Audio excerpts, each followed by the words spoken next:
PCcast hoje é especial. O episódio 5 recebe o prefeito eleito de Montes Claros, Guilherme Guimarães. Depois da vinheta, confira a entrevista.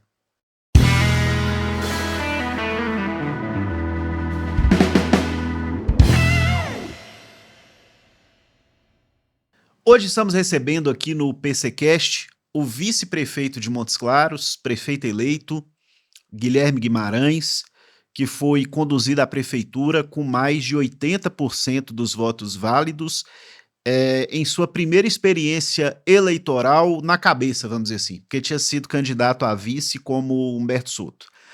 Então hoje, mais do que falar de política, essas coisas, nós vamos conhecer o homem por trás do político, né? Um cara que tem uma história muito bacana e que, além de engenheiro civil, marido de Euna, filho de Alvimar e dona... Esqueci o nome da sua mãe. Elmira, né? Primo de Guimarães Rosa, é uma figura interessante e meu amigo, igual eu falei aqui, só vem aqui nesse espaço aqui, Guilherme, a linha editorial, né? O único veto é o seguinte, se não for meu amigo, não vem, mas então é uma grande figura humana, muito bom, e assim, estou muito honrado por você ter aceitado o nosso convite e vindo aqui nesse projeto, Guilherme. Seja bem-vindo. Muito obrigado, meu amigo PC, filho do meu amigo, professor Paulo César Gonçalves de Almeida, da dona Sueli, então é da irmã da Anne, então tá vendo que eu conheço muito bem o meu amigo PC. Fico muito honrado de ser convidado aqui para estar mais uma vez contigo. Agradeço muito ao longo desse tempo as conversas que a gente tem, as conversas com seu pai o tempo todo, uma pessoa sábia, competente e principalmente, né, essa oportunidade de a gente estar conversando com as pessoas, que é o que mais a gente gosta de fazer, conversar com as pessoas. E agradeço muito aquela reportagem que você fez comigo na revista Tempo. Bacana. A ética sua e o bom que eu fiz com você. Os outros que não quiseram fazer com você, não teve a sorte de ganhar a eleição, né?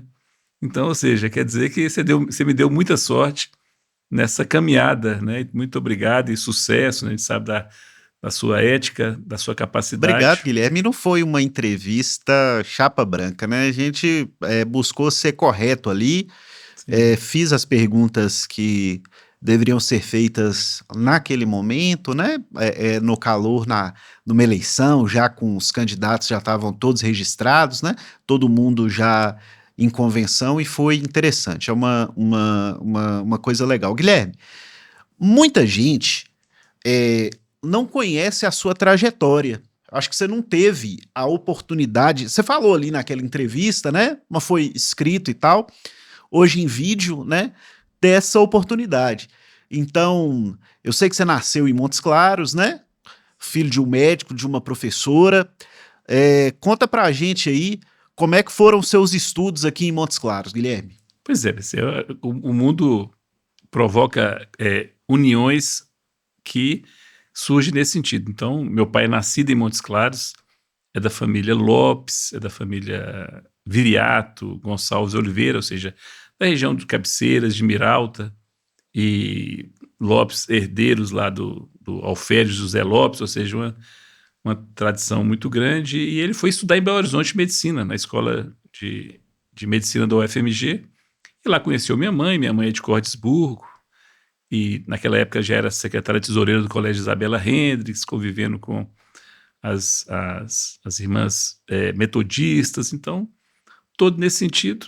Eles se casaram, foram para Brumado, ele como médico, e depois ele foi convidado para ser médico da Polícia Militar de Minas Gerais. Então, nesse sentido, dos 3 filhos, né, os 2 irmãos que eu tinha, né, ou seja, na verdade só tenho um hoje, o outro já faleceu, era intermediário, eu sou o mais novo e ele faleceu na adolescência, só eu nasci aqui. Então, quando ele veio para cá, eu nasci aqui, o outro nasceu em Belo Horizonte, e o que faleceu nasceu em Sete Lagoas, e daí a gente morou aqui por um bom tempo. Então, comecei no Gonçalves Chaves, né, que é um grupo tradicional de Montes Claros, né? A dona Lourdes era diretora, Então, Você vários vê como é que o mundo é pequeno, é Dona Lourdes Braga.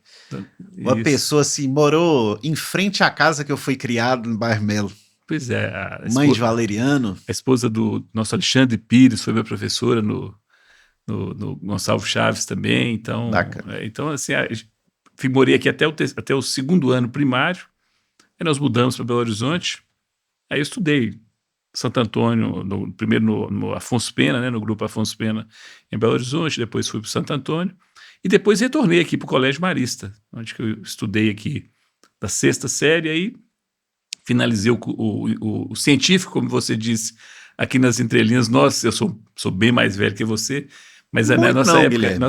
era o científico, Era o né? científico. E aí, de pronto, meu pai médico aqui, minha mãe professora de inglês do Colégio Tiradentes, aposentou pelo Colégio Tiradentes. Eu passei na escola de engenharia da UFMG, estudei por lá, né? Fiquei lá um bom tempo, fui para a iniciativa privada e daí para frente passei no concurso do Estado, para uma área ambiental e depois voltei para Montes Claros já exercendo esse cargo e futuramente depois eu fui para...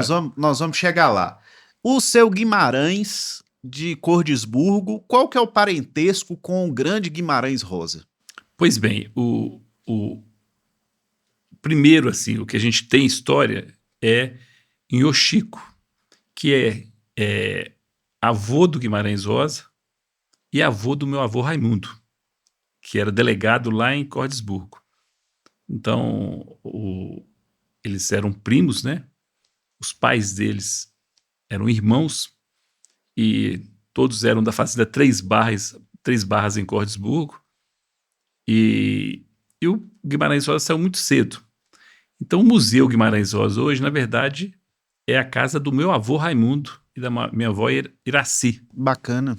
E minha mãe nasceu lá, os meus tios nasceram lá em Cordisburgo. E a venda lá, que é a venda da minha avó. E aí, então eles são, quer dizer, o parentesco eles são primos. Então é parente mesmo. É, Guilherme tem origem aí, o é, Guimarães é o mesmo e, de João Guimarães Rosa, né? isso. Inclusive nós temos um livro, né? Cada 5 anos a gente faz um novo livro com as novas gerações. Saiu tem 2 meses, 3 meses. Então nós temos vamos dizer assim, essa ligação. E inclusive em alguns livros do Guimarães Rosa ele cita o meu avô, cita alguém, naquelas histórias todas dele, Interessante. cita a Fazenda Três Barras, que minha mãe conhecia muito bem. Então, a gente tem essa ligação, mas só com a fama do Guimarães Rosa que a gente, de certa forma, a gente aproveitou muito isso. Mas como Cordisburgo é muito pequenininha, minha mãe foi para Belo Horizonte, então eu lembro muito bem, quer dizer, quando a gente ia visitar a família, né, que a família da minha mãe é toda de fora, então a gente ia no trem de Montes Claros. Então eu lembro que meu pai estava trabalhando aqui, a gente entrava naquele trem que tinha cabine, não sei se você lembra, Lembro. tinha 2 camas Cansei de ir em Sete Lagoas nesse trem visitar meu avô, que também chamava Raimundo. Pois é, então, o trajeto nosso era o seguinte: primeiro passava por Cordisburgo, mas como o Cordisburgo era muito pequena, a gente não tinha mais parentesco lá. A gente parava em Araçaí. Araçaí tinha uma irmã da minha mãe, tia Geralda e tia Geru. E aí a gente parava, ficava uma semana lá. Depois chegava em Sete Lagoas, onde que tinha a minha avó, que passou a morar em Sete Lagoas, e 2 tias que moravam em Sete Lagoas. Ficava mais uma semana. E depois chegava até Belo Horizonte, também no trem. E encontrava com uma outra avó e outros tios. Ou seja, então a figura do trem, da gente na cabine pequeno com a minha mãe, era uma história muito comum. E isso que nos ligava a Cordisburgo. Bacana. Só recentemente Cordisburgo teve asfalto. E a gente voltou a Sim. passar por Cordisburgo. Mas ela ficou por muito tempo sem essa visitação frequente. Guilherme, e aí você estudou em Belo Horizonte, né? Depois na UFMG, não é isso? Isso, na UFMG. Engenharia Civil. Engenharia Civil na Escola de Engenharia. O que te fez querer ser engenheiro? Pois é, a tendência minha era ser médico. Então, meu pai médico, né? Inclusive ele que fundou o São Vicente. Inclusive eu nasci no Hospital São Vicente, que hoje é O Haroldo Torim. tão bem administrado pelo professor Paulo César, recuperando a estrutura toda. E a gente, eventualmente, eu ficava com meu pai lá, ele fazendo os procedimentos, eu muito pequeno. Em determinado momento eu vi que a medicina era muito trabalhosa. Falei, acho que vou fazer um trem diferente. O meu avô de Belo Horizonte, ele era, que, na verdade, o tio da minha mãe, que criou ela depois, ele era engenheiro civil da CEMIG. Então eu via ele fazendo obras grandes, essa coisa toda. Eu fiquei muito mais empolgado com a engenharia civil. Fiz engenharia civil, gostei muito, é o que me fez minha vida, que me atrai, né, e que possibilitou essa, vamos dizer assim, essa minha formação mais racional. Por isso que eu optei por engenharia civil. Você é prefeito pelo fato de ter feito engenharia civil. Sem dúvida, sou professor da universidade Sim. por ter feito engenharia civil. Então, a engenharia civil conseguiu ter vamos dizer, essa ligação, sabe, PC? Mas eu sempre digo para os meus alunos, profissão vira uma rotina. A vocação a gente vai adaptando aos poucos com ela. Então, mas é por isso que eu escolhi a engenharia civil, que é uma engenharia mais ampla, que a gente mexe na área de saneamento, na área de construção, na área de logística. Então, possibilita a gente ter uma metodologia boa na vida. Você falou da sua família antepassada, que é muito grande, mas a família que você construiu é muito grande, né? E ela começa quando você conhece a Euna. Você conheceu em Belo Horizonte, Guilherme? Não, eu conheci aqui. Aqui em Montes Claros. Quando eu já voltei para Montes Claros, assim, já na adolescência. E ela também não é de Montes Claros.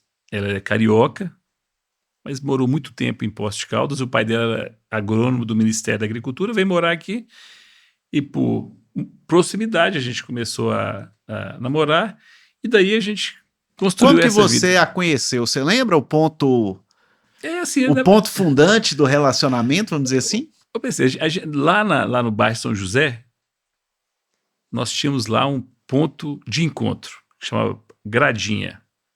A Gradinha era onde ali? Em qual rua do São José, Guilherme? Era na rua Eusébio Godinho com Gregório Veloso. Então era um ponto tradicional que tinha lá no bairro São José. Ficou tão... Na casa, não sei se você conhece, era uma gradinha baixa na casa de seu Ayer e dona Zoraide. Conheço demais.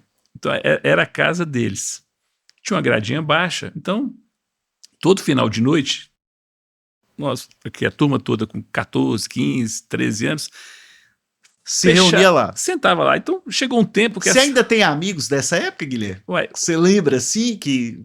Ô PC, depois do Zap, a gente encontra amigo do Colégio Santo Antônio.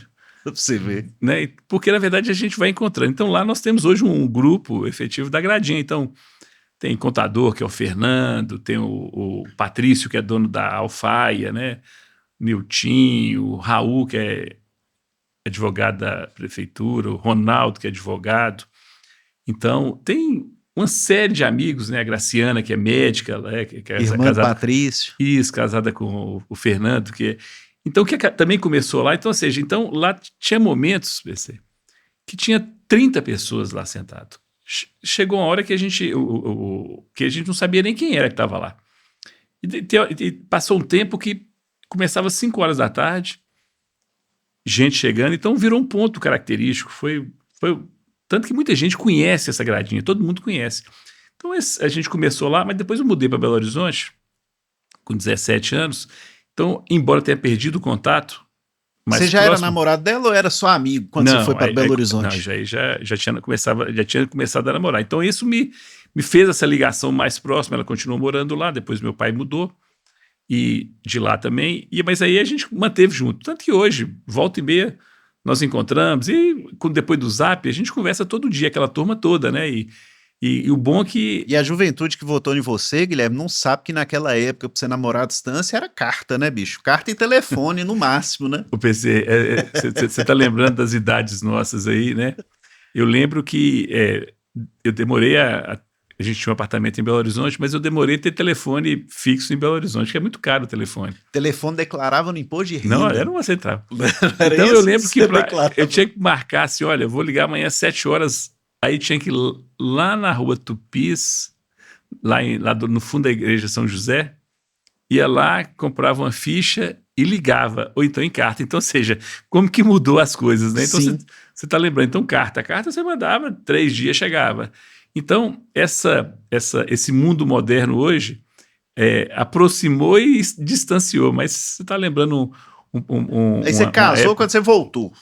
Isso, aí terminando o curso, né, e eu casei, daí para frente, aí a gente ficou juntos aí. Quantos filhos, Guilherme? 3 filhos, né? Uma filha que já é médica, né?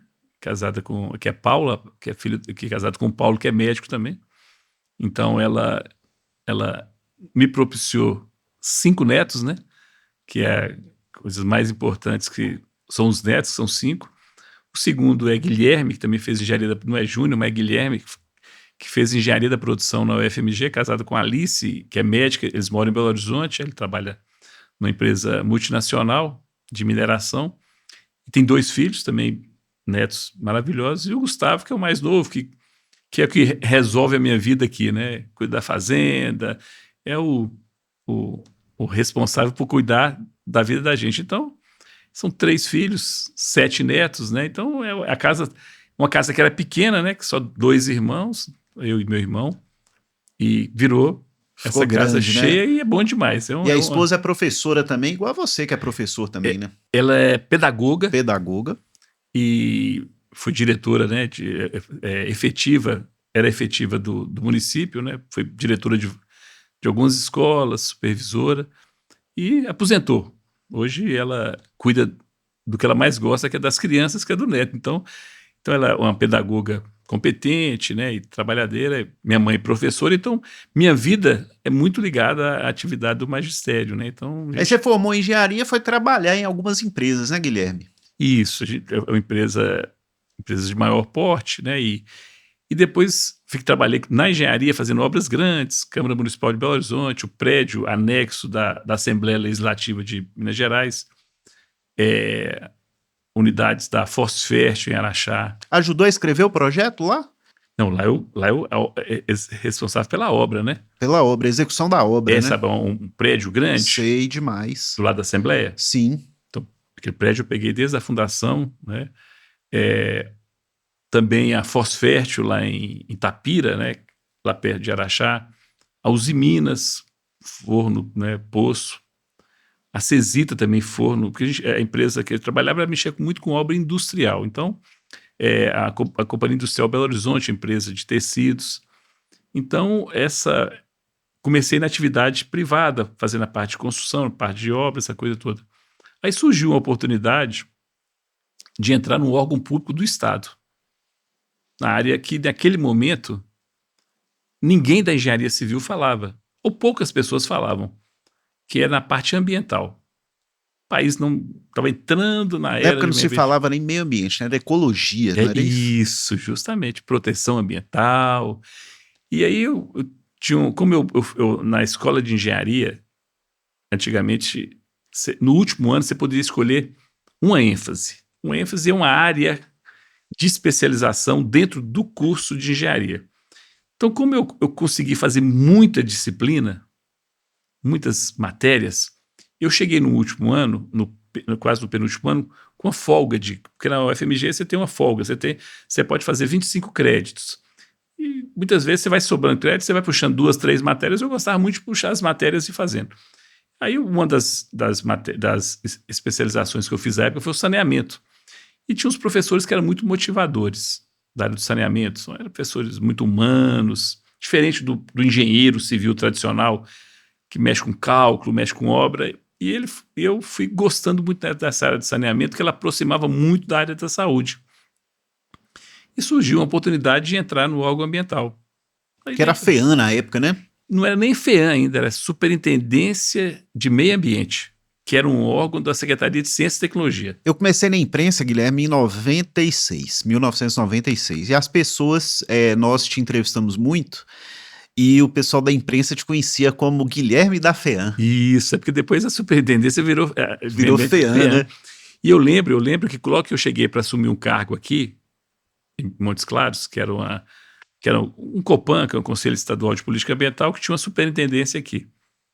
E eu lembro de 6h30 da manhã, encontrar com seu pai lá no InterTV, não era InterTV Notícias, chamava outro, era Bom Minas. Dia, Norte de Bom Minas, Dia uma Norte coisa de assim. Minas. Que ele Fez- chegava invariavelmente atrasado, que levava a gente na escola, né?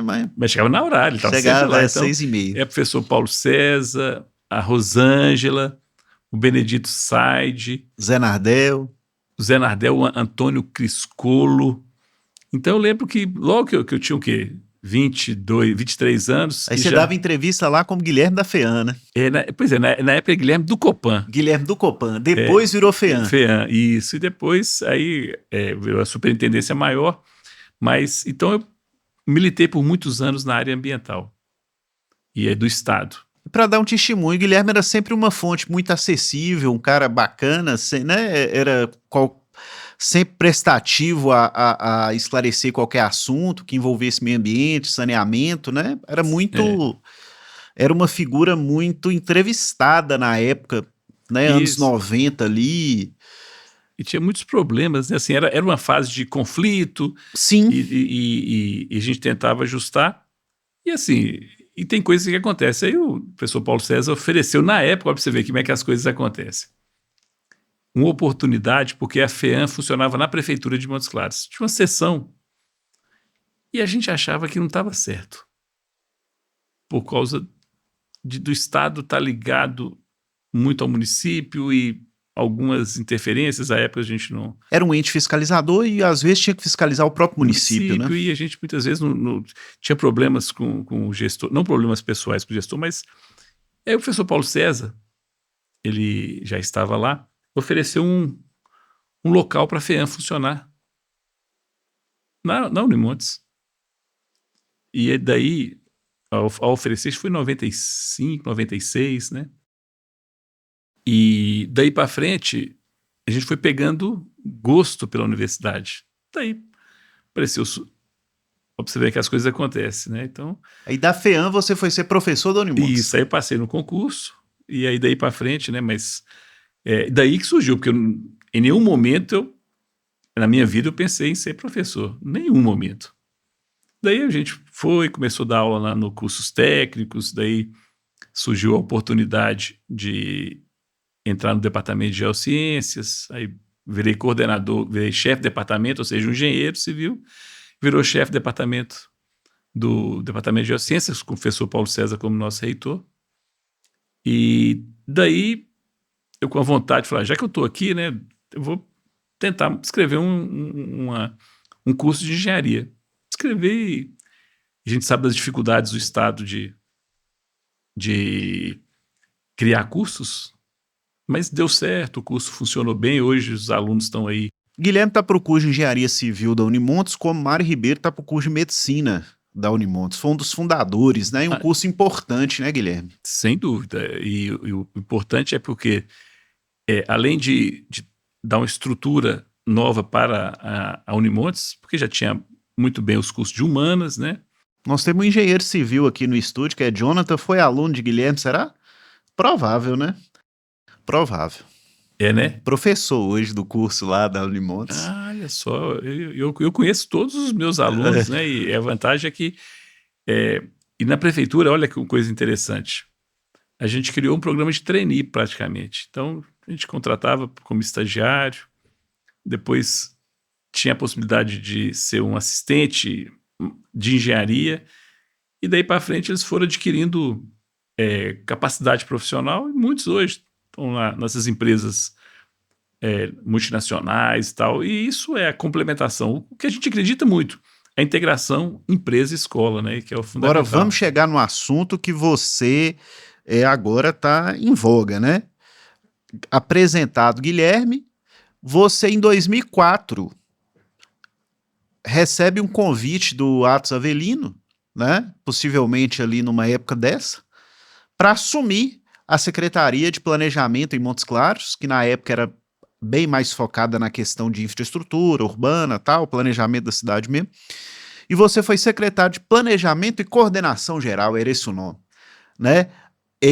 A partir de 2005 ali, ficou aqueles 4 anos do governo Atos. Como é que foi essa experiência, Guilherme? Como é que foi esse convite? Te surpreendeu? Você fala, pô, vou entrar agora para uma vida... Você já era um funcionário público, né?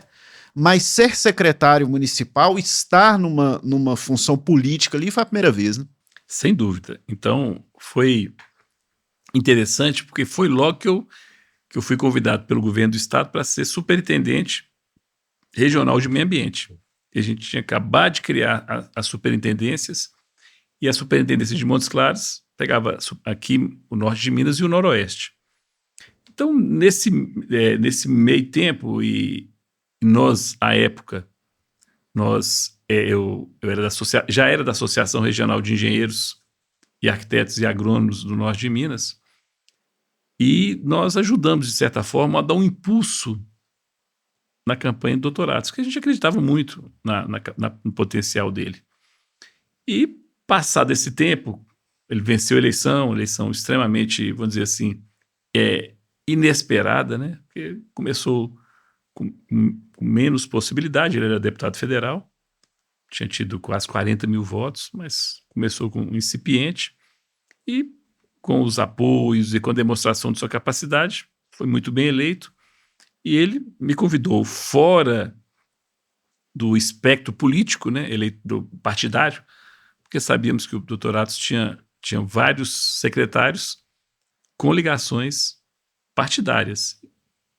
E aí ele me colocou numa cota mais técnica. E a Secretaria de Planejamento, à época, ela era totalmente diferente de hoje. Ela era a Secretaria Orçamentária e de elaboração de projetos, mas não fazia obra, e muito de controle urbanístico. E nesse sentido, por isso que naquele momento houve uma aproximação de algumas pessoas. Meu nome, meu grande amigo Otávio, meu grande amigo Osmani, né? Ficamos muito próximos e formamos mais ou menos ali um núcleo de o Fabiano Oliveira, o Paulinho Ribeiro, que para mim foi quem criava o amálgama nesse grupo todo. Anderson Carvalho, advogado. Doutor Anderson, meu amigo pessoal, né? Vanderlindo, seu amigo. Vanderlindo que hoje Silveira, é secretário, né? secretário. Era a espinha dorsal do governo de Atos, acabou sendo mais ou menos a espinha dorsal do governo Humberto Souto. Sim, depois, né? Então, esse pessoal, o próprio... tinha talvez um ou outro lá que continuou. Daí, foi muito interessante que a gente começou a pensar a cidade de uma forma diferente. João Rodrigues, talvez você está lembrando, mais. Pessoal interessante. Né? Então, esse pessoal mais ou menos trabalhou nesse sentido, e por causa, eleitoralmente, por algumas questões de disputas internas, que a gente sabe que houve, você trabalhou com a gente também, né? Você estava lá junto com a gente. Disputas internas, o Paulo Braga também estava presente. E a administração não teve sucesso, né? E aí desfez essa turma toda. E aí o sucessor do Atos. E naquele momento eu tive uma aproximação maior com o ministro Humberto Souto. A gente conversava muito, a gente... ministro Humberto foi o deputado federal do Atos, não era isso? Isso, nós apoiamos voltando muito. Ali, isso. A gente conversava frequentemente. E aí teve essa experiência legal da gente construir um modelo de cidade. Não deu certo, por falta de recursos, por uma descontinuidade de processo. E aí, daí para frente, falei, olha... Mas teve algumas coisas daquela época ali, Guilherme, que você esteve à frente, né, e que eu queria que você comentasse, que assim, podem ser coisas que estão aí no seu currículo político, vamos dizer assim, né? A estação de tratamento de esgoto é uma, né? Sim, a estação de tratamento de esgoto é talvez todo o sistema de tratamento de esgoto, né? Ou seja, foi um processo que a gente arrancou do zero, né? Fizemos a estação de tratamento de esgoto, fizemos os projetos, grande parte desses projetos que a gente, pelo menos, pensamos naquele momento no projeto de reconstrução de Montes Claros. Então, o recapeamento, as pontes da João 23, as pontes de ligação. Então, a gente deixou isso desenhado lá, a própria a ideia de começar a melhorar a parte viária na zona rural, mas não nesse nível que o Humberto determinou. Vamos dizer assim, a grande rede viária dos canais, que era um projeto que não era projeto nosso, era projeto do Toninho Rebelo. né? A gente tinha um grande projeto que não foi para frente por um problema, que era do lixo zero, que a gente está colocando em prática agora. Então, algumas coisas foram fundamentais nesse sentido, que depois serviu como um embrião para a gente conseguir fazer lá na frente, após esses 2 governos que não colocaram em prática essa situação. Então, é nesse sentido que a gente, vamos dizer assim, construiu uma história. E além do mais, a gente, sabe aquele pessoal que já julgava junto? Eu, Otávio, Anderson, Vanderlino, então, Osmani, então a gente já sabia mais ou menos onde que a gente queria chegar. E nesse sentido, né, os próprios parques, né, que a gente começou a pensar nessa estruturação, veio daquele modelo, daquele sistema antigo que a gente pensou na administração 2004, 2008. Aí Humberto Soto vence as eleições em 2016 e te convida para integrar o secretariado dele junto de boa parte dessa turma que você citou. A primeira secretaria que você ocupou com Humberto foi? Infraestrutura e Planejamento Urbano. Infraestrutura e Planejamento Urbano. E à frente dessa secretaria você liderou talvez aquele que tenha sido um período de mais obras de infraestrutura, pelo menos na história recente de Montes Claros. Conta como é que chegou nisso aí, Guilherme. Bom, a ideia primeiro é o seguinte, nós entendíamos que a cidade sem a infraestrutura, sem as redes, sem as avenidas, sem as ruas, ela não consegue desenvolver. E a cidade ela estava realmente comprimida, sem espaço de respirar. Então, aí eu conversando muito com o prefeito Humberto Soto, e a gente sabia da dificuldade que nós chegamos na prefeitura. Então o prefeito Humberto Soto pegou 3 folhas atrasadas, problemas de várias ordens, débito com os laboratórios de farmacêuticos, débito com energia elétrica, a questão da água com problemas. Então ele pegou uma situação bem caótica e sabia que naquele momento ele não conseguiria pensar a cidade melhorada da forma que ele queria. Mas nós fizemos um compromisso com ele de começar a fazer os projetos, de tal forma que, se fosse possível, se tivesse condição de recursos, já estariam prontos para ser executados. E daí a questão toda era, começamos a fazer os projetos, né? Fizemos o projeto das avenidas. Olha, que tiver os recursos, vamos trabalhar. E havia um grande desafio, a preocupação com a drenagem.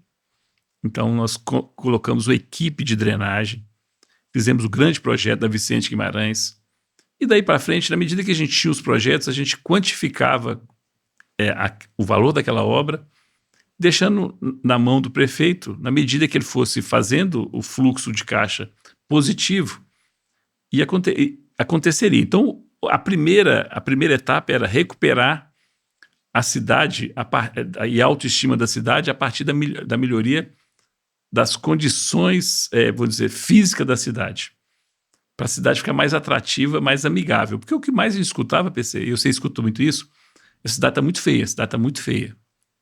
Então, preparamos tudo, o projeto, e assim, a gente quis sair daquele velho modelo de fazer obras faraônicas que impactariam muito financeiramente, e o resultado seria igual a uma obra simples.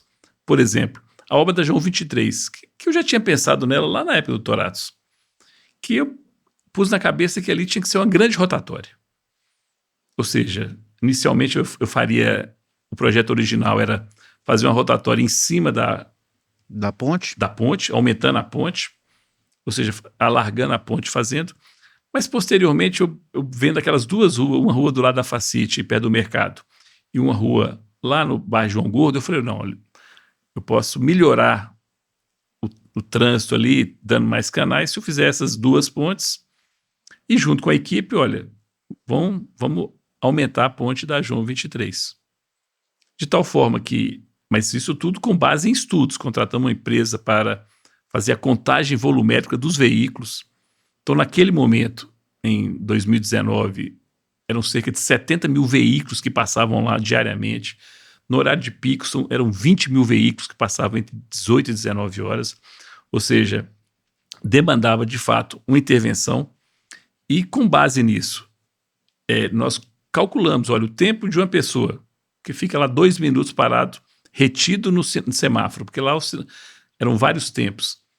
A gente falou, olha, se passa 70 mil pessoas por dia, se a gente reduzir para 1 minuto o tempo dele de retenção, a gente vai economizar aí, considerando uma pessoa por carro, 300 mil reais por mês para essas pessoas, fora outros problemas. Então, com isso, a gente conseguiu reduzir o tempo de retenção em 20 segundos, ou seja, eu chego lá, no máximo em 20 segundos eu saio daquele momento de retenção, melhorei o trânsito sem fazer obras que, primeiro, impactariam o comércio, porque a ideia original de um arquiteto renomado que teve aqui contratado para fazer um grande projeto, ele projetou um grande viaduto, esse viaduto com as alças teria que desapropriar hoje onde que é um supermercado, onde que é uma farmácia, ou seja, já teria um valor grande de desapropriação, um impacto grande sobre a atividade comercial, e depois você construir um grande elefante branco naquele local, viraria um viaduto com áreas degradadas embaixo. Então, a ideia foi sempre nesse sentido. Então, a partir desse conceito de cidade, a gente avançou e a partir do momento que nós entendemos que, na medida que se fazia essas grandes obras, recapeamento, todo recapeamento era calculado. Quanto que custa a intervenção e quanto que custa a manutenção daquela via. Na medida que ela começava a empatar a obra nova com a manutenção, tem que recapear. Então, a partir desses levantamentos, ou seja, é uma coisa muito matemática, uma coisa muito pragmática, e daí para frente, a infraestrutura pronta, né, ou avançando, nós vimos outras centralidades se abrindo.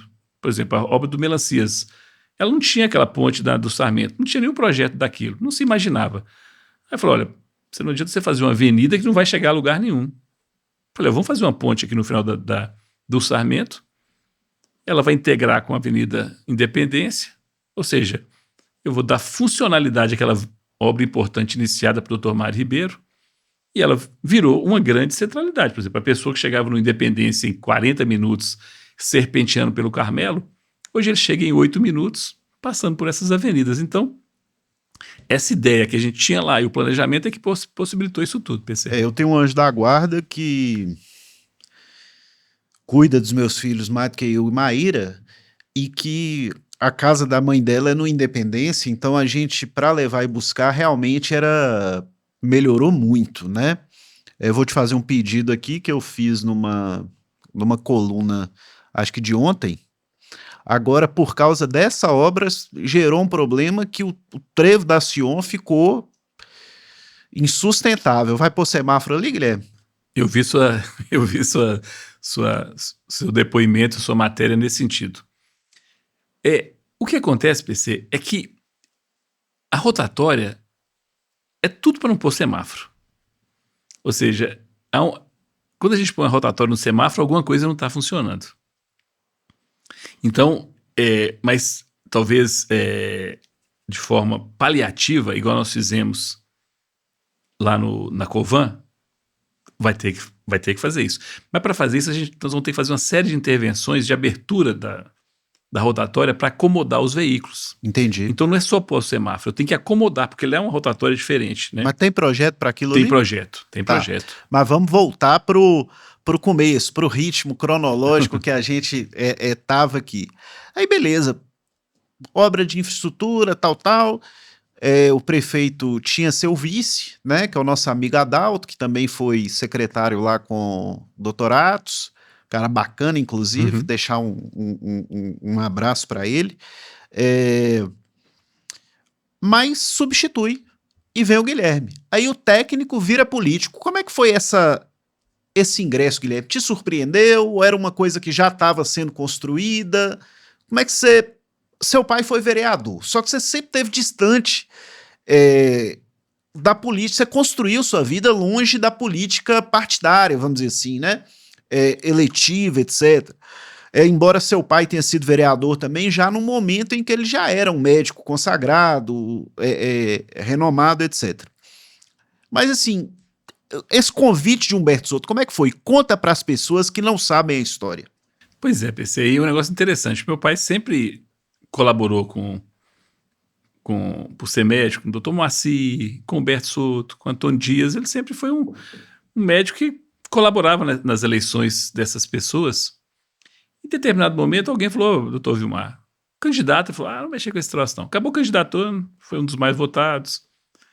Mas no primeiro, segundo mês ele já falou, eu morava em Belo Horizonte à época, falou, Guilherme, estou no arrependimento, porque eu ando na rua, o povo fala assim, olha o vereador ali, né? Tipo assim, e vereador era um termo pejorativo, né? E de vez em quando ainda é, né? E ele foi ficando, falou assim, tô vendo a hora de acabar esse negócio. Só que ele teve um azar, é que para descoincidir o período, as eleições, porque na época dele foram eleitos o Humberto, ele como vereador, o Tadeu Leite como prefeito, um ou dois senadores, que eu não sei que o nome deles, né? O presidente era voto indireto, e o governador foi o Tancredo, eu acho, alguma coisa assim. Isso. E era tudo junto. Para descoincidir, eles falaram assim: não, agora vai ser mais 2 anos. Eu lembro 6 anos, é aquele mandato durante 6 anos, isso. eu lembro que ele chegou em Belo Horizonte, Guilherme, você não sabe o que aconteceu, foi o pai. Ui, eu vou ter que ficar mais 2 anos lá só. Aí eu falei, ele falou assim, eu não posso renunciar porque eu tive o voto da população. E foi e tal. E aí isso sempre me deixou bem afastado dessas questões todas. E aí, em 2020, em maio, ou março, sei lá, uma data assim, eu saí da prefeitura já umas 6 horas. Humberto falou assim: Guilherme, amanhã cedo você vai filiar no partido político. Eu falei: eu não tinha nenhuma intenção, nem buscava isso. Igual eu falei, Adalto era vice, a gente entendia que o caminho natural era o Adalto continuar junto do Humberto. Ele me ligou: filie no partido político. Eu falei: onde você quer que filie? Ele falou: não, filie no nosso amigo Marcelo lá. É nosso amigo, já é deputado federal e é importante. Eu falei: tudo bem. E aí, conduzindo, lógico, a gente começa já a falar assim: olha, algum plano ele tem pela frente. É Ser candidato a vereador, alguma coisa ou assim? então ter um plano B qualquer, né? Isso. E aí, vereador eu não seria candidato, né? Não teria nenhum pique para isso, né? Não teria vontade. O legislativo não me apetece, né? E aí, depois, chegando em maio, me ligou também, entrando assim, né, na padaria, pede para o Otávio pôr seu ato de, tipo, Desincompatibilização. desincompatibilização. Para quê não? Faça isso para mim. Descompatibilizei para ficar também naquele sentido, olha, é um plano do Em prefeito. condição de ser candidato. É, Era um coringa ali. isso. Descompatibilizei, no dia seguinte já fui para a sala de aula, né, porque voltei a ser professor da universidade, dando aula, essa coisa toda. E daí ele foi mais ou menos conversando comigo e tal, e a gente sabia que era um processo de disputa, porque, na verdade, o prefeito estava muito bem avaliado e todo mundo sabia que ele tinha grande chance de ser reeleito e sabia que seria uma disputa. Eu não me envolvi nessa disputa, fiquei totalmente à parte. E aí eu sei que teve umas pressões para indicar tal, e aí tal que ele bancou isso. E aí, na própria convenção, ele colocou, não, eu estou indicando uma pessoa, né, Mas o que convite dele para ser vice foi no dia da convenção? foi uns 4 dias antes da convenção. Ele falou assim, Guilherme, agora... porque, na verdade, era o Adalto, né? E o prefeito, ele queria uma situação nova, né? Por questões pessoais dele, não era nada de irregular, nem nada, não, nem de inimizade. Ele falou, eu gostaria de ter uma pessoa mais próxima. E aí, logicamente, ele, ao longo desse tempo, ele foi se preparando, ele pessoalmente e tal, e ele construindo pessoalmente essa questão. Será que ele já estava prevendo que ele ficaria mais em casa, né, administrando mais de lá? Função de pandemia, né? Própria situação de saúde do prefeito, que tem uma vitalidade grande para a idade que ele tem, mas requer cuidado, né? Uma pessoa de 90 anos. Será que ele já tinha essa previsão de que ele precisaria de ter alguém executando o dia a dia da prefeitura ali, e que por isso ele precisava trocar o vice? Porque você foi um co-prefeito, né? Assim, eu acho que nunca na história de Montes Claros alguém representou tanto o prefeito na condição de vice-prefeito como você. Então eu pensei, o que a gente percebeu? Como eu e Otávio éramos as pessoas, e Vanderlino, que mais ficavam com o prefeito, administrativamente, a gente ficava todo dia até 8, 9, 10 horas, né? Então ele foi percebendo que precisava de fato de alguém que conhecesse mais o jeito dele governar, a forma dele governar, né? E a gente fomos aprendendo com ele, e ele foi pegando essa confiança na gente. Então ele percebeu que talvez naquele momento eu poderia, nesse sentido, e lembrando como que ele é uma pessoa sábia, assim, para ele, né? No sentido da sabedoria dele. Ele falou assim para mim: olha, eu quero no segundo mandato tirar férias. E eu preciso de alguém que conheça mais a prefeitura. Então, naturalmente, ele, por eu estar convivendo muito com ele, saindo muito com ele e tal, ele entendeu que eu poderia ser essa pessoa que o substituiria eventualmente se precisasse. E naquele momento, né, não se imaginava a situação tão crítica que ia chegar ao país, né, assim, o mundo inteiro. E tanto que a partir de abril, né, ele praticamente, pela precaução que a gente tem que ter com a saúde, ele era fundamental, é a principal autoridade de Montes Claros que tem que ser preservada. Então, daí para frente, eu, Otávio, né, éramos muito sustentáculo dele nesse sentido. Tem um outro detalhe, Guilherme, curioso, né? A gente pode falar isso aqui, quero trazê-lo aqui também. Mas, assim, convivo com Humberto Soto desde criança, né? Meu pai trabalhava com ele. Ele sempre foi hipocondríaco. Imagino que isso tenha ido para uma quarta potência, assim, depois da pandemia, né? Mas ele sempre foi. Mesmo no vigor da idade, jovem, um sujeito hipocondríaco. E na verdade, ele não tem ninguém que entende de medicamentos como ele, da saúde. Nossa, ele é estudioso, ele é muito bom. Né? Então, ele sabe, gosta, né, e entende muito. Então, nesse período, eu vi que a gente poderia ajudá-lo mais. Tanto que ele falou assim: ô Guilherme, olha, inicialmente eu estava no segundo andar, ele falou: não, quero que você vá lá para o terceiro andar. Fique lá, perceba mais as coisas de perto, veja o que está acontecendo, me ajude mais nesse sentido. E daí para frente foi isso mesmo, foi uma confiança. E o mais importante, PC, eu acho, eu nunca deixei de entender que o prefeito era Humberto. Guilherme, o que é que vai ser diferente o governo de Guilherme do governo de Humberto Soto? Olha, PC, nós avançamos muito. Mas algumas áreas não teve tempo de avançar o suficiente. E o que o prefeito sempre fala com a gente, eu falo: prefeito, isso aqui, embora ele seja uma pessoa de 90 anos, mas cabeça muito jovem. Ele falou: isso não é para mim agora, não. Então, o que a gente quer? Avançar na inovação. Inovação em todas as áreas. Na saúde, principalmente. Deixar uma saúde mais conectada, mais moderna, com, vamos dizer assim, com pessoas que acolhem melhor, que consigam ver mais oportunidades que o município tem de garantir uma saúde melhor para as pessoas lá na ponta, uma educação mais tecnológica, mas, sobretudo, com mais próxima desse mundo globalizado, tanto que já estamos reformando o prédio da Facite, que foi adquirido pela Prefeitura de Montes Claros. Por quê? Porque eu percebi que todos os meus alunos de engenharia que estão nas multinacionais, eles não perguntavam se sabiam fazer conta. Você sabe falar inglês? Então fale inglês para mim. Então, sem saber um inglês bem falado, né, ninguém consegue. Então, lá nós estamos criando o Centro Municipal de Idiomas.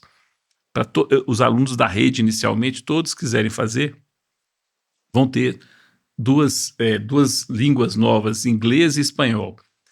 E com isso, nós vamos dar mais oportunidade. A gente está conectando as pessoas.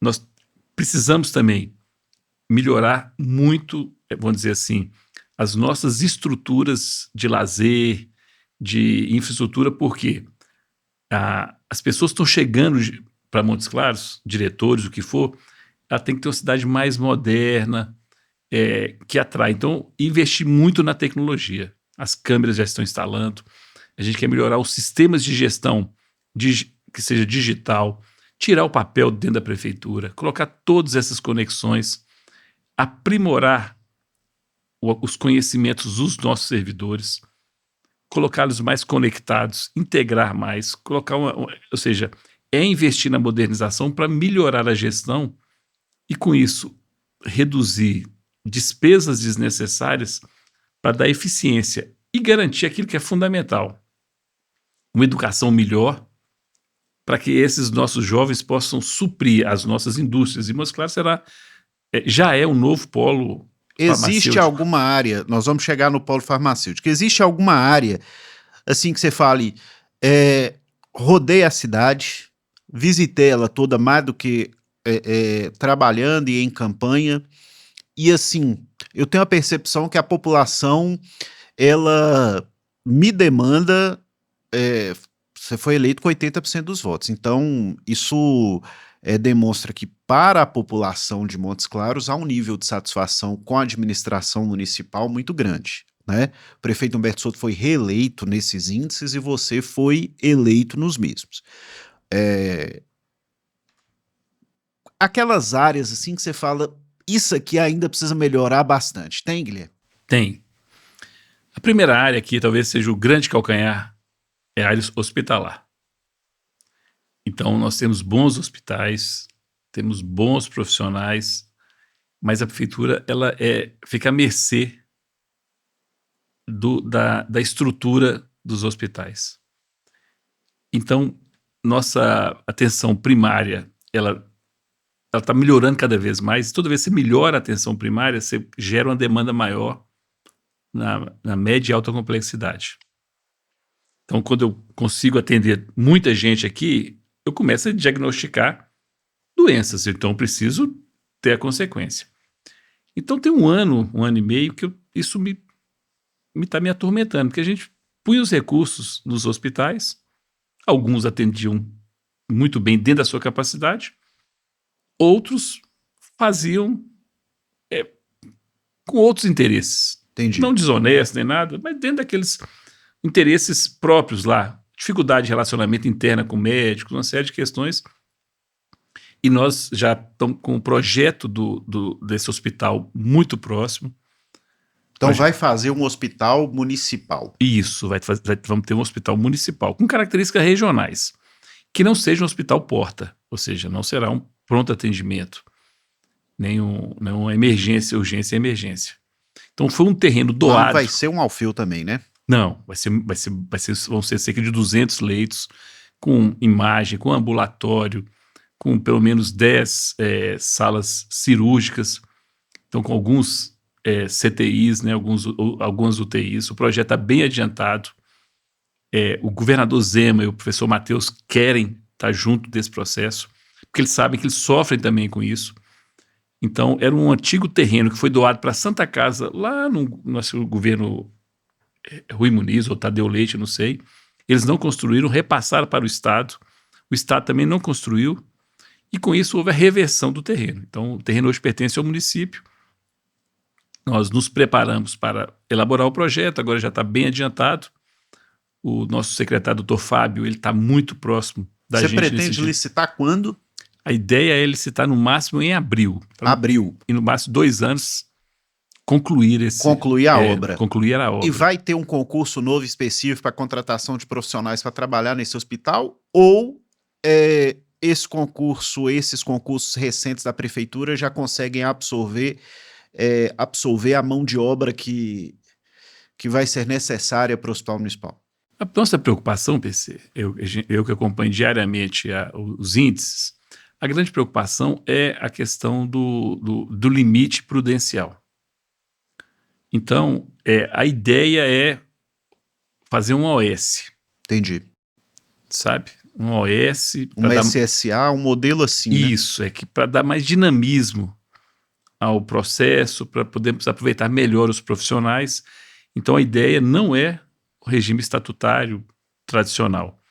É um OS específica, com gestão, com eficiência, com indicadores de resultados, para atender muito cirurgia eletiva. Então, ou seja, a ideia não é o concurso público. Então, projeto para 2026, o Hospital Municipal. Isso. E você acha que é o grande projeto da sua... 27, né? 25, 27, 27. isso. É o grande projeto da sua administração, Guilherme? Ou tem mais coisas aí na manga? Isso, então, ou seja, a saúde, a gente vai fazer a rede complementar. As 2 UPAs já estão sendo construídas. Com previsão de conclusão quando? Daqui mais ou menos 1 ano e meio, essas 2 UPAs já estarão funcionando. Uma na região do Independência e a outra na região do Alice Maia. E também numa parceria com o governo do estado. Então, nós não podemos reclamar nada do Dr. Fábio, nem do governador Zema, nem do professor Matheus. Eles estão junto com a gente porque eles entendem que Montes Claros também é Minas Gerais e alivia muito. Então, essa na área da saúde, complementar as unidades básicas de saúde, melhorar o acolhimento. Então, é ideia nossa investir na capacitação desses profissionais todos, principalmente naqueles da recepção, sabe? Fazer um treinamento mais acurado para que essas pessoas entendam o seu papel na importância de receber alguém em vulnerabilidade da doença, porque aí é 50% já do acolhimento já melhora. Então, essa, na área da saúde, é fundamental. A educação, continuar, que eu acho talvez o grande projeto nosso é da educação, é concluir essas 36 escolas e creches que estão em construção, complementar essa grande rede, né, e continuar investindo nesse sentido. Quantas escolas, Guilherme? Agora 36 em construção? Entregamos 14, tem mais 36 em construção e vamos entregar agora quase que 10 escolas ampliadas, né? Então, ou seja, se a gente contar 60. Ao final do governo... Tô bom de matemática? 60. 60. Então, e se a gente contar ao final do planejamento de início de execução, conclusão, entrega do governo Humberto e do nosso governo, meu e do Otávio, a gente vai chegar no segundo ano com quase 80, 90 escolas ou ampliadas ou construídas, ou seja... Uma outra área que você foi muito cobrado, que seus adversários na eleição falaram muito, né? Foi a questão da assistência social. Restaurante popular, pessoas em situação de rua. Vai ter uma remodelagem disso, Guilherme?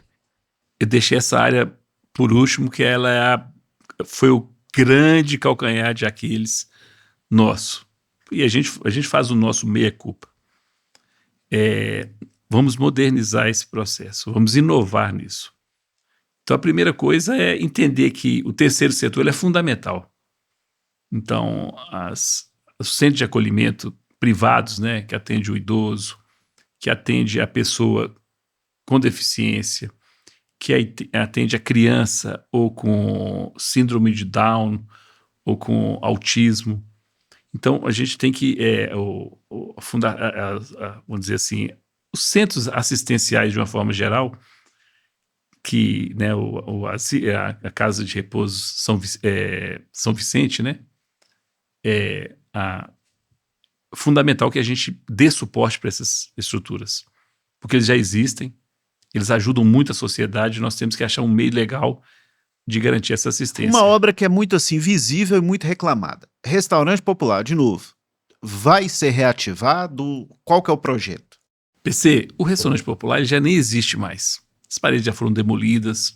Então lá está sendo construída uma unidade de segurança, que é a Companhia 66 da Polícia Militar, que funcionava no Colégio Tiradentes. Mas sim, há a possibilidade de implantação do restaurante em outro lugar ou do apoio a algum movimento, como as cozinhas comunitárias, do MTST, né, para segurança alimentar? Como é que vai ser isso, Guilherme? Então, aí você falou uma coisa importante.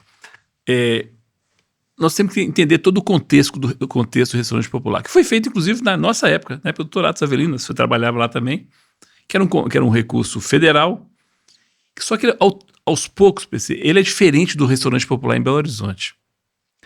Aos poucos ele virou um restaurante, pelo histórico, porque na verdade quando o prefeito Humberto Soto assumiu, ele já tinha pegado fogo, já tinha uma série de problemas. E estava fechado já. Ele virou um restaurante comum, com todos os trabalhadores daquela região, independente da capacidade financeira, está consumindo. E acabava que até os donos de restaurantes do mercado começaram a ficar impactados com isso. Então ele tinha um papel importante de atender a população, Mas aquela pessoa mais humilde, que mora na periferia, não conseguia almoçar lá. Porque só de pegar o ônibus era mais caro do que, muitas vezes, o prato. O que nós entendemos? E a gente vai construir isso. Nós vamos, primeiro, incentivar as hortas comunitárias. Igual tem no Renascença, uma horta belíssima. Vamos agora em janeiro, fevereiro, já preparar um projeto para construir um vestiário para os trabalhadores ali, que lá produz alimentos de qualidade ótima. Então o objetivo é criar cozinhas comunitárias ao lado desses locais, para que as pessoas daquele bairro que tenha vulnerabilidade possam alimentar de forma mais rápida, mais, vamos dizer assim, saudável, utilizando esses produtos em cada região dessas hortas. Então a gente quer, de fato, mudar esse modelo de restaurante popular, mas criar essas cozinhas comunitárias, apoiá-las, para que as pessoas possam lá no bairro se alimentar nos lugares mais distantes, de tal forma que a gente está descentralizando essas estruturas. Mas a gente quer reforçar que o objetivo é atender aquelas pessoas vulneráveis. Vamos intensificar, por exemplo, a construção de centros de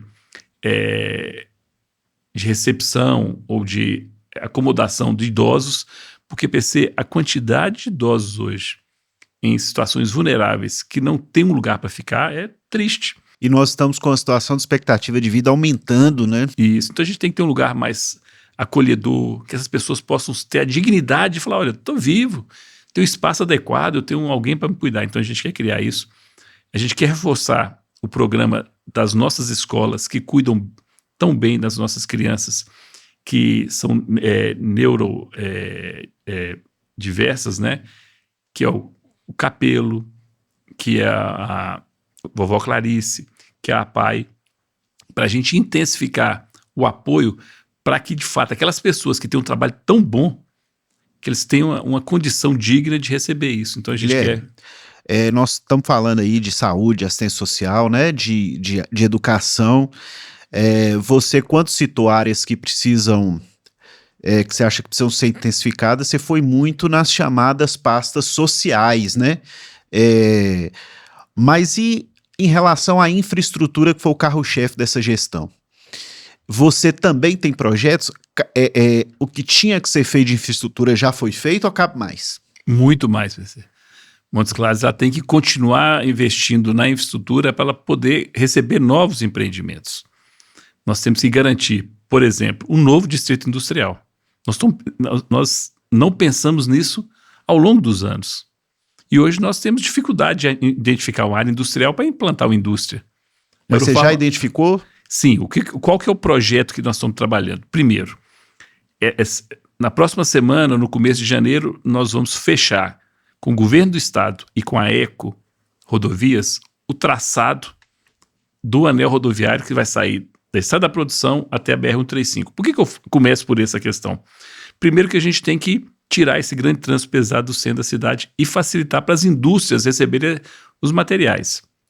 Segundo, ao criar essa nova área, essa área irrigada, né, ou abastecida por uma rodovia, nós estamos abrindo novas frentes de indústrias, de armazéns, de galpões para atividade industrial. Terceiro ponto, que é a ideia do seguinte: o município ele não deve ser patrimonialista, de ter áreas dele. Porque a gente sabe onde que vai dar isso. O próprio distrito industrial, PC, é produto disso. Nós temos hoje muitas áreas ocupadas dentro do distrito industrial, que a prefeitura está urbanizando porque já está ocupada. A prefeitura não tem interesse nenhum em tirar ninguém de onde que está. A gente tem interesse da dignidade. Por exemplo, São Lourenço. Nós estamos colocando água, luz, energia, porque as pessoas já moram lá. Mas tem áreas lá que foram ocupadas indevidamente, nem de moradia, não, de comércio, essa coisa toda, que perdeu o sentido industrial. Então, toda vez que o município tem uma grande área urbanizada, tem uma pressão muito grande pela sua ocupação. Então o distrito industrial novo vai ser ali perto do anel rodoviário? A ideia é fazer uma parceria público-privada. O município tem interesse em áreas e o empreendedor tem interesse em vender áreas. Sim.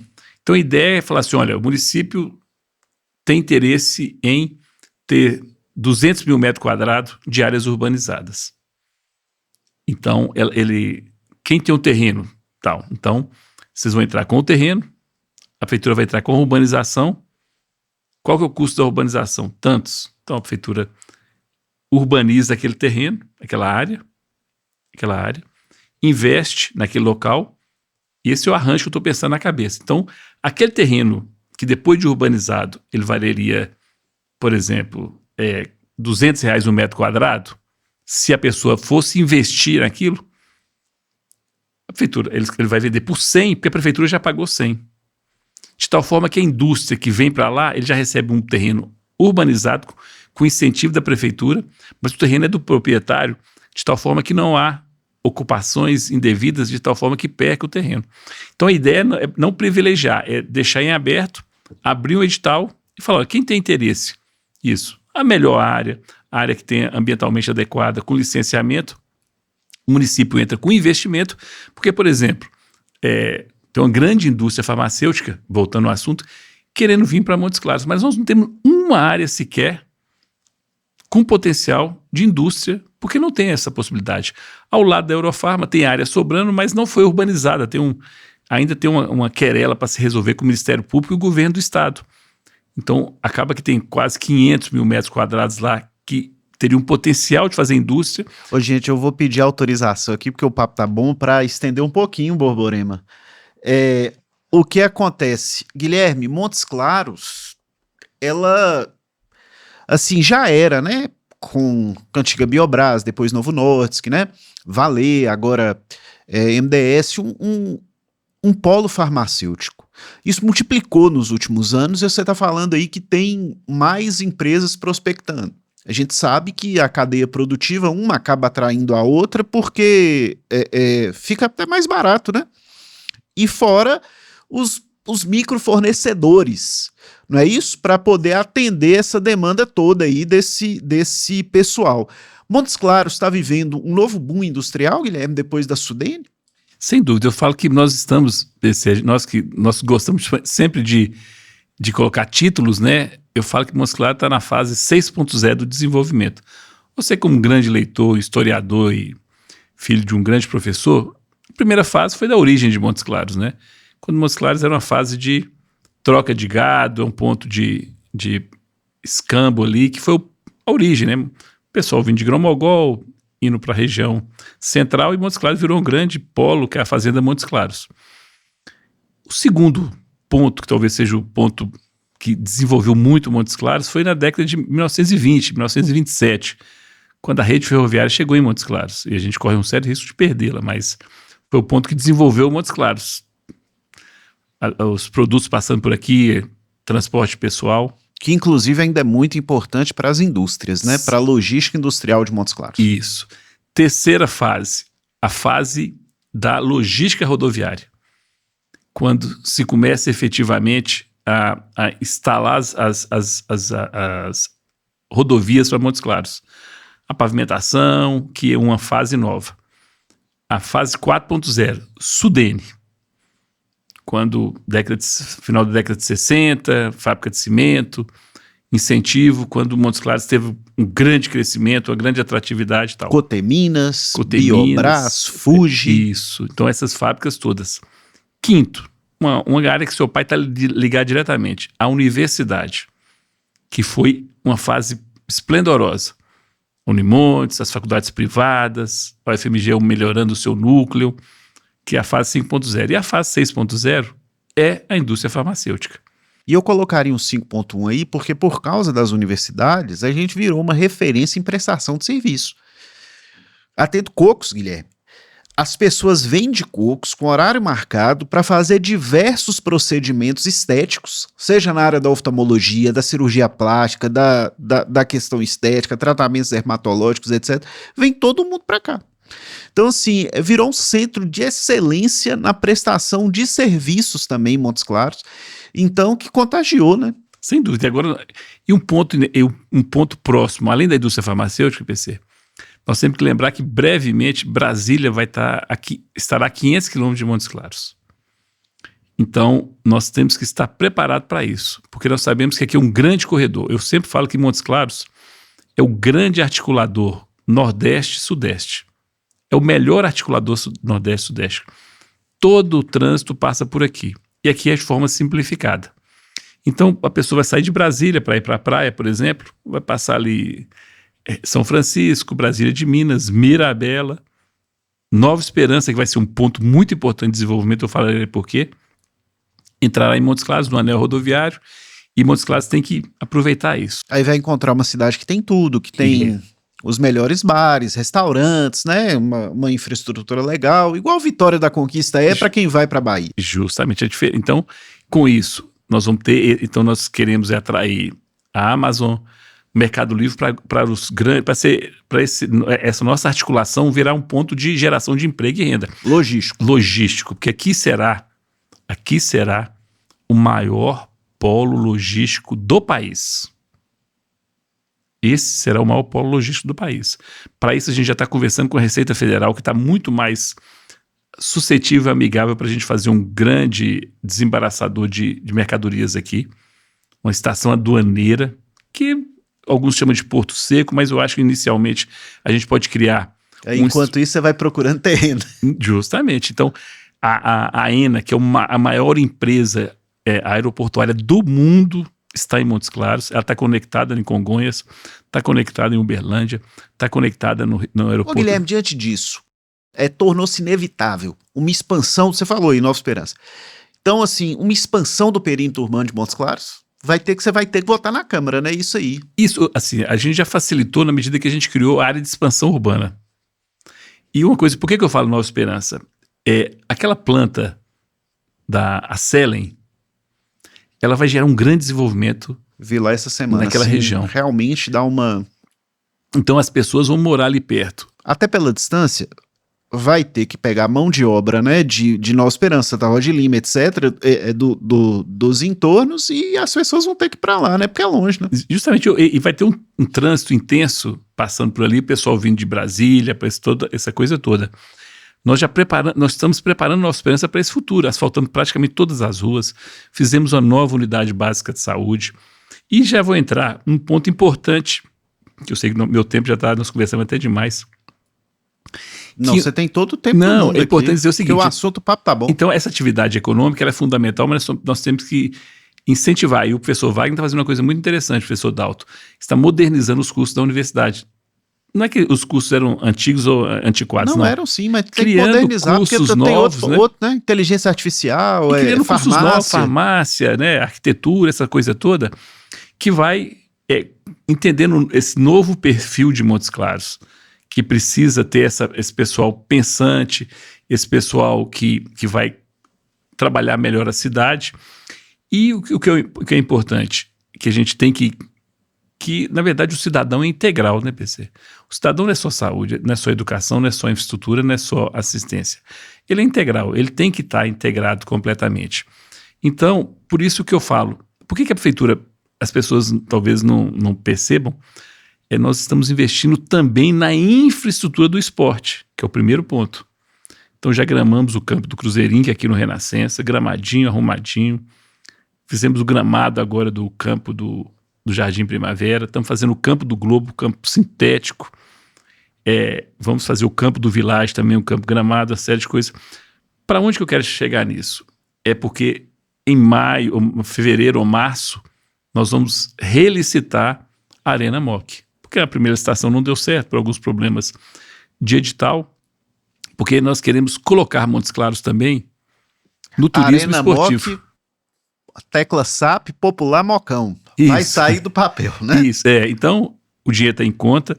Então o objetivo é transformar também. Por que onde eu estou falando? Você quer terminar lá com quantos anos, Guilherme? 3 anos. 3 anos. Objetivo lá em 27, tá com a Campo obra. de futebol com dimensão oficial, pista de atletismo, o que mais? A pista de atletismo, nós entendemos que a gente gostaria até de reinvestir na pista de atletismo da Unimontes. Entendi. Melhorar a pista de atletismo da Unimontes, porque o que acontece? Não tem tanta demanda assim, já tem uma grande, né, e boa, e é né? um conflito, sabe, PC? Isso eu falo, tudo é um meio conflito. O profissional do futebol, o empresário do futebol, ele quer aproximar o jogador da arquibancada. E a arena, e quando tem a arquibancada, você meio que afasta. O Norte vai mandar jogo na arena? Norte, o Atlético Mineiro, que é o time do seu pai, né? O seu e o meu. Entendeu? Nós somos forjados do sofrimento. O Cruzeirão cabuloso, o Americão, né? Então a gente quer realmente nós reinvestir no Ateneu. Então, porque o futebol é mais do que o lazer, né? É uma coisa de oportunidades. Por que eu estou falando isso? Porque a gente já está em quadra de badminton, já trocamos todo o piso do poliesportivo, agora emborrachado. Tem basquete lá, tem salão, tem handball.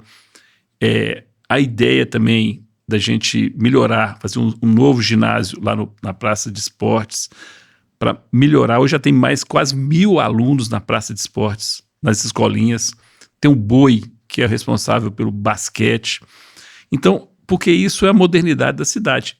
Para, ao final, a gente chegar na cultura. Então, a Concha Acústica já está com as fundações bem adiantadas. Vamos criar uma grande praça lá, bonita, com oportunidade de food truck. Em volta da Concha ali? Isso, muito bonito. Depois eu vou te mandar. Na Praça dos Jatobás. Com muita arte, com muita coisa, né? Queremos apoiar. Guilherme, vou te fazer uma cobrança aqui. Não sei se você pensou num nome para essa Concha Acústica, mas eu sei da sua sensibilidade cultural. Nunca vi o cara, não conheço, não estou fazendo nenhuma advocacia para amigo meu. Mas aquela Praça da Concha ali, se você não tiver o nome pensando, propõe para a Câmara o nome do Carlos Alberto Prates Correia, nosso grande cineasta, Cabaré Mineiro, Minas Texas e vários outros filmes. Um cara que, assim, falei isso aqui com o Wagner, porque vai ter o curso de cinema na Unimontes. Até hoje, o único filme que ganhou todos os prêmios do Festival de Gramado foi feito por um Montes Clarense, né, que é o Cabaré Mineiro, rodado aqui em Grão-Mogol. Então, assim, fica essa dica, porque nossa, ótima seria, dica. Assim, eu acho que uma homenagem bem legal, sabe? Um sujeito muito importante para nós e que por estar atrás das câmeras, às vezes pouco reconhecido. Não, sem dúvida. Assim, talvez lá por ser uma área mais musical... Pode ser outra coisa, né? Talvez, eu já ouvi, né, até eu acho que é importante, até eu sugeri até o nosso amigo Aldair, para colocar do Theo, né? Bom demais também, é verdade. Theo Azevedo. É uma pessoa que representa a gente. Boa. Então, eu acho que talvez a Concha pudesse ser o nome dele, né? Porque é da área da música e tal. Nós vamos criar, falando em cinema, nós vamos criar o Cincine. Em todos os parques, nós vamos fazer pequenas estruturas para passar filmes, né, o tempo todo. Filmes de arte, filmes, né, pedagógicos, filmes para as crianças, nos parques, de tal forma que o audiovisual consiga efetivamente. Então, uma dessas salas de cinema... Boa. Sabe? A gente pode efetivamente, ou então até que nós vamos... Paulo Henrique Velosoto. Justamente, então, até que nós estamos fazendo também, PC, um pequeno centro cultural lá no Cidade Industrial, que é do professor, mas tem um auditório. Então terá muito espaço, ou muitas áreas públicas, ou espaços públicos, para a gente homenagear aquelas pessoas... Teatro, nós vamos ficar com o da Unimontes ou vamos ter o do município também? A ideia inicial é transformar o auditório da Escola Técnica num pequeno teatro. Porque e você sabe muito bem... É um bom auditório, grande, né? Que tem boca de cena, né? Tudo, não tem igual o da Unimontes, mas ele é mais espaçoso, ele parece mais um cinemão, mas ali dá para fazer um grande espaço. Mas a gente quer criar uma coisa, puxa a outra. Você pretende desapropriar a Escola Técnica, Guilherme? Não, é do município. Já é do município? Não sei se você sabe, lá já tem. Não sabia. Depois que faliu, a Justiça devolveu para a Prefeitura. Então lá já tem o CERD, que é um centro de saúde mais especializado em doenças relacionadas a sexualmente transmitível, pneumonia, tuberculose. Temos uma unidade de saúde que funcionava dentro da Conferência Cidade de Cristo Rei, que agora ficou muito boa. Tem um grande laboratório lá de análises clínicas, tem um grande laboratório de água e esgoto. E o ginásio já é muito utilizado para os nossos jovens e crianças lá da Conferência Cidade Cristo Rei. E a ideia lá é pegar o auditório e transformar num teatro. Porque na medida em que nós criarmos o hábito, vamos reformar o centro cultural, de fato, compramos já as cadeiras, vamos melhorar a estrutura, vamos melhorar tudo. Que hora que a gente criar esse hábito das pessoas irem efetivamente nesses espaços fechados, em auditórios, em teatros, aí a cidade estará preparada para, talvez, porque o teatro da Unimontes é muito bom, muito grande, são 800 pessoas, vai ficar uma coisa muito legal. Projeto seu ali, né? Do Eduardo Guimarães. Eduardo Guimarães. Então a ideia é a prefeitura entrar com 2,5 milhões para terminar a obra. E com isso nós vamos ter mais um espaço, e de tal forma que futuramente, quando a cidade tiver com estrutura adequada, além do mais, a Arena Moca vai ser um grande espaço, por exemplo, esse ano. Qual que foi a crítica com relação ao aniversário da cidade? Primeiro, aquela crítica que a gente considera, gastou 650 mil com um cantor. Ok, mas é a festa da cidade. Na minha opinião, eu tenho uma opinião polêmica em relação a isso. Gastou pouco. Acho que o dia do aniversário da cidade deveria ser comemorado de uma forma até mais estendida. Qualquer cidade menor faz isso, né? E a gente, na teoria do lazer, né? Eu e você, nós temos condição, né? A gente teve, graças a Deus, uma oportunidade, né? De mais privilégio, de construir uma nossa vida assim, de pagar para ter acesso ao cantor que a gente gosta, ao artista que a gente gosta e tal. As pessoas não têm. Isso, né? Então isso tem que ser franqueado também, porque lazer faz parte do desenvolvimento de todo ser humano. Não é um investimento, é a minha opinião, pessoal, meu CPF, que está sendo jogado fora, não. Acho que para uma cidade do porte de Montes Claros, você ofertar um show de Leonardo, de qualquer um artista nacional, é pouco ainda, sabe? E se você pensar, PC, olha só, e a gente tem que falar, sempre na visão da engenharia, né? Engenheiro é sempre muito calculista, né? 650 mil dividido por 30, 40 mil pessoas, não foi 20 reais por pessoa. Então, ou seja, o investimento per capita foi muito importante, ou seja, no sentido de que você alegrou as pessoas e atendeu aquela questão. Não, e outra coisa, eu acho que toda festa você tem que ter um show melhor. Por exemplo, festa do Piqui agora que teve Beto Guedes. As famílias vão pra praça. Sim, muito bom. Flávio Venturini teve aí. Exato. Então, assim, você tem que ter opção assim mesmo. Então, e o que eu acho? Por que eu cheguei nesse assunto? É porque o parque só cabia 30 mil pessoas.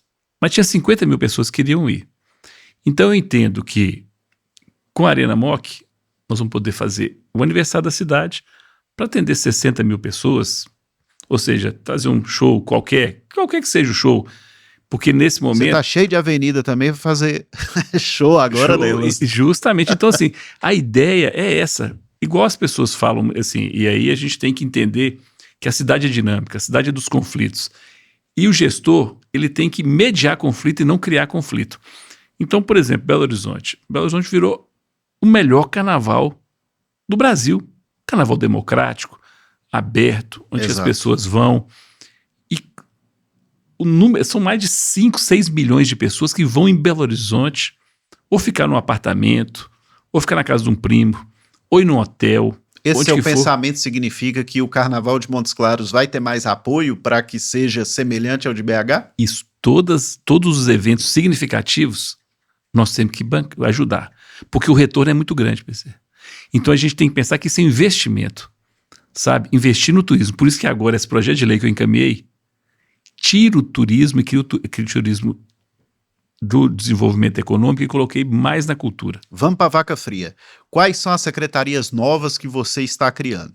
Assim, não é em fase de projeto, porque a Câmara com certeza vai aprovar. Então vamos deixar esse para a gente encaminhar. Quais são as secretarias novas que você está criando, Guilherme, para dar sua cara, né, ao seu governo? Então a ideia é isso que eu falei, a gente modernizar a prefeitura. Então a primeira é uma secretaria que eu entendo que ela vai ser fundamental para o futuro, que é uma secretaria de inovação e projetos especiais. A gente quer uma secretaria pensante. Uma secretaria horizontal que vai ter diálogo com todas as outras? Isso, inclusive está lá. Articular com as demais secretarias os grandes projetos.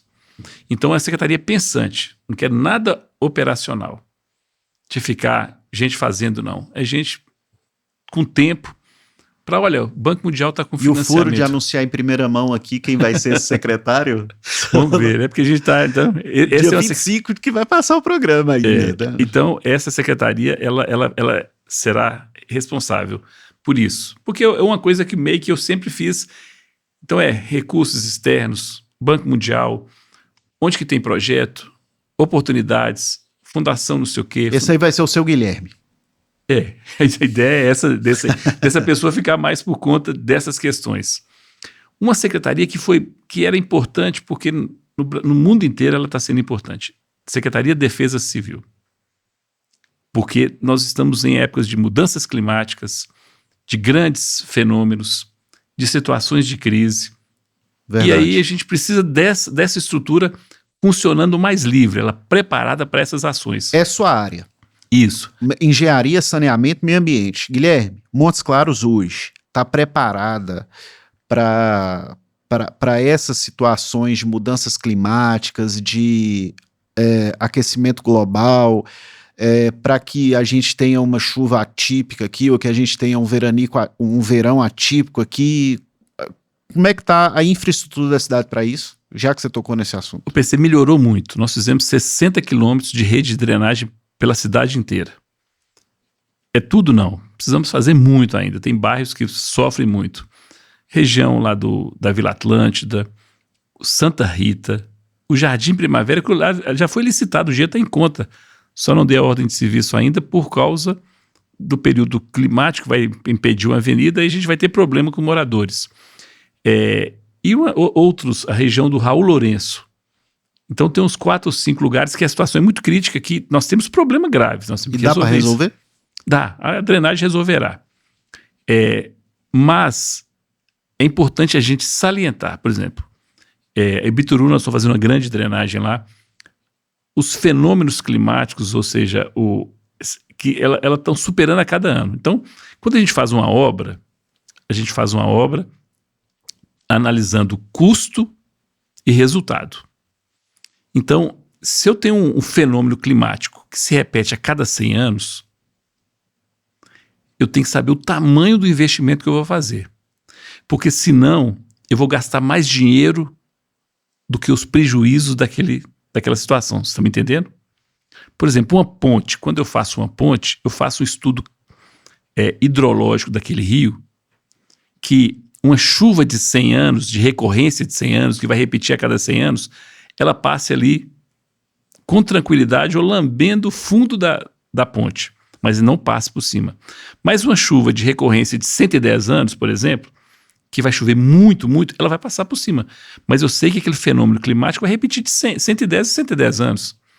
Então, é o custo-benefício. Mas você acha que não tende esses fenômenos climáticos a... Então, é isso que eu estou te falando. Apertarem? É esse que eu estou te falando. Então, por exemplo, a Vicente Guimarães, ela foi feita para um tempo de recorrência de 50 anos. Ou seja, uma chuva que repete 50 anos, ela vai suportar. Mas se a chuva de 100 anos, por exemplo, ela está acontecendo agora, não é de 100 anos. Ela pode estar acontecendo de 4, de 6 anos. Então, essa recorrência, ela está mudando a inversão das coisas. Então, o que eu estou dizendo? Teve uma chuva na Espanha agora, de recorrência de 100 anos, que destruiu a Espanha. Uma cidade da Espanha. Então, qual que é o problema? É que os fenômenos climáticos críticos, eles estão cada vez mais próximos. Então, as obras, elas foram projetadas, por exemplo, a Avenida Sanitária em Montes Claros, ela foi projetada com 25 anos, ela não suporta mais. Se a gente não tivesse feito uma Avenida Vicente Guimarães com um amortecedor de água, tudo ali para baixo estava inundando toda vez. Ela amortece e segura. Então, com o tempo, toda a Avenida Zé Correia Machado para baixo vai ter que virar Essa obra de drenagem que está sendo feita ali no Ibituruna é visivelmente grande, vai resolver aquela questão dos alagamentos ali naquela porção, diminuir? Vai amortecer. Sabe por quê, PC? É que eu falo para você. O rio, quando você tem uma chuva lá de 70, 60 milímetros no dia, o que acontece? O rio enche. Quando o rio enche, nada entra nele. Então, o que eu estou fazendo naquela obra? Eu estou escondendo a água dentro de tubulações. Porque quando o rio estiver cheio, eu tenho uma chance dele esconder ali dentro por um período. Mas a água vai ter um limite. Então, o que eu quero dizer é o seguinte, na medida que a cidade vai sendo urbanizada, e a gente não consegue controlar a urbanização de uma cidade, a não ser que se você impeça ela de crescer. Você fala assim, olha, daqui para frente, ninguém mais vai morar em Montes Claros. Então, você falou aí, inovação, defesa civil, o que mais? Estamos transformando a Secretaria de Desenvolvimento Econômico em aceleração econômica. A gente quer dar um novo olhar para ela, que ela seja mais agressiva. Você está desmembrando o turismo e criando uma... O turismo está indo para a cultura e está indo para essa questão. E dentro da prefeitura, a Secretaria de Planejamento e Gestão ela é muito grande. Quem planeja não faz gestão. Quem faz gestão não planeja. Então, peguei a parte de planejamento e de orçamento e está virando uma secretaria. E a parte de administração mantendo aquela secretaria, de tal forma que quem pensa na gestão interna não executa. E quem executa só recebe essas coisas. E então, o nome vai ficar como? Uma vai ser Secretaria de Planejamento, Orçamento, e a outra Secretaria de Administração e Recursos Humanos. Então ela vai ficar mais por conta do operacional, de tal forma que a gente consiga evoluir nesse sentido. Ampliando a esporte, que é a esporte de juventude, para lazer, para complementar com um item a mais, né? E de tal forma que a gente garanta esse aspecto, criando algumas subsecretarias, subsecretaria que é mais um pouco do que diretor, pela importância. Então, na Secretaria de Desenvolvimento Social, a gente está criando a subsecretaria de Assistência Social, para a gente dar mais ênfase nisso aí. Na Secretaria de Saúde, nós estamos criando o subsecretário de Atenção Básica e o subsecretário de Gestão Hospitalar, porque a gente quer cuidar melhor da rede hospitalar, ter um sistema mais nesse sentido. O subsecretário de Turismo, efetivamente, e na sua área, nós estamos transformando a Ascom numa Secretaria de Comunicação, que deve ser digna, é um dos setores mais importantes da Prefeitura, com o subsecretário de Relações com a Imprensa, pessoa profissional que vai conversar mais do lado institucional da forma da imprensa. Então, é esse o desenho que a gente fez nessa... Bacana. Agora, vamos lá. Precisa te apertar um pouquinho. Guilherme, e os secretários? Como é que vai ser o perfil desse secretariado? Você está fazendo um segredo e as coisas não estão vazando, né? Como é que tá isso aí? A gente, assim, na verdade, tem um grupo que nós percebemos que está muito alinhado com o que a gente pensou, e essa turma, ela continua, porque a gente sabe do perfil dessa pegada de inovação. Quantos % dos secretários atuais continuam, mais ou menos? Eu acho que mais ou menos, eu creio que 50%, né, a ideia mais ou menos é nesse sentido, né? Não que os outros fossem ruins ou não, é porque eu acho que de vez em quando, em qualquer lugar... Você tem que oxigenar, né? Oxigenar e assim, as pessoas ficam muito tempo no cargo, é bom você colocar em outro cargo para motivá-los a fazer a diferença no outro lugar também, né? Então, assim, a ideia é também provocá-los para eles, para onde que for, se não for, para eles também fazer o mesmo serviço. Você anuncia oficialmente essa equipe quando? Dia 1º. Dia 1º de janeiro. 1º de janeiro. Você não enxerga a necessidade de ter uma transição para o novo governo, não? Já que é um governo de continuidade também, né? Assim, a transição está acontecendo, né? Sim. A gente está conversando, aqueles que estão entrando já está conversando, eles já sabem, né? Mais ou menos a gente está conversando com eles estão percebendo, mas a gente não quer criar uma turbulência muito grande, porque a gente sabe que as pessoas ficam muito ansiosas, essas coisas todas, né? Mas a gente quer dar tranquilidade para esses colegas nossos que são muito importantes, têm feito Qual vai ser o papel do vice-prefeito? Você foi um vice-prefeito atuante, né? E o seu vice-prefeito foi procurador-geral do município 8 anos, uma das funções mais estratégicas. Qual vai ser o papel do Otávio no governo? Meu amigo Otávio é uma pessoa muito inteligente, que pensa igual a mim, inovadora, e que está sempre comigo nesses assuntos. Então eu o considero como amigo, eu sei do seu potencial e quero que ele seja, de fato, um uma pessoa atuante no governo, porque eu não posso deixar de aproveitar do meu amigo na sua inteligência. Então ele estará frequente, presente, né? Você vai fazer igual o Lula fez, igual o Zema fez e vai dar a ele uma secretaria, uma função? Tá vendo aí, ó? Aí Tem que ser esse furo. Vai faltar uma semana só do dia que for divulgado. Não, ele estará numa função importante nessas novas secretarias, isso é fato. Né? Ele é um companheirão e eu já falei com ele, você não vai ficar na vida boa não, você vai sofrer. E, Guilherme, muito se falou e tem se falado, às vezes até maldosamente, assim, porque isso faz parte do arranjo político. Tem jeito, ninguém governa sozinho. Qual vai ser o papel dos deputados no seu governo? PC, eu sou muito grato aos deputados. Ao Marcelo, que foi ao longo da campanha, ao longo da pré-campanha, ele rodou comigo, ele enfrentou, conversava, discutia. Então, o Marcelão, eu fiquei mais fã dele pela fidelidade. Então, ele não me pediu nada, nem um cargo. Mas o que eu preciso retribuir é uma boa gestão para que ele, de fato, colha os louros também da gestão. Da mesma forma do meu amigo Arlen, do meu muito amigo Gil Pereira. São pessoas independentes da política, tanto o Arlen quanto o Gil são meus amigos de longa data. Os deputados vão indicar secretários no governo? Não, eles não querem. Eles querem... Eu sempre digo, eu aprendi com o Humberto Soto. Você tem que ser amigo do prefeito. Você não precisa ser amigo do secretário. Né? Então, a gente não quer ninguém que seja problema para os nossos amigos deputados. Né? Humberto Soto delegou muito, mas ele é uma figura de muita autoridade, né?